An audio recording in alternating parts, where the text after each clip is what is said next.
2001 മറ്റോ ആണ് two wheeler licence എടുത്തത് എന്നാണ് എൻ്റെ ഓർമ്മ. 10 വർഷത്തോളം ഒരു പ്രശ്നമില്ലാതെ വണ്ടി ഓടിച്ചിരുന്നു. വീഴ്ചകളൊക്കെ ഉണ്ടായിരുന്നുണ്ട്, പക്ഷേ ഒറ്റ വണ്ടിയിൽ മേലെ ചെന്ന് കയറിയിട്ടൊന്നുമില്ല. വീഴ്ചകൾക്ക് ധാരാളം വീണുണ്ട്. അത് ജീവനാപത്തുള്ള തരത്തിലുള്ള വീഴ്ച വരെ ഉണ്ടായിട്ടുണ്ട്. പിന്നീട് ഞാൻ 4 വീലർ ലൈസൻസ് എടുത്തു.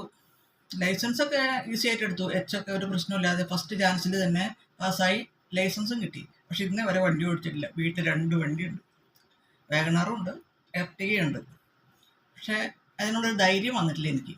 ഞാൻ നോക്കുമ്പോൾ 2 വീലർ കൈനറ്റി ഹോണ്ടയായിരുന്നു.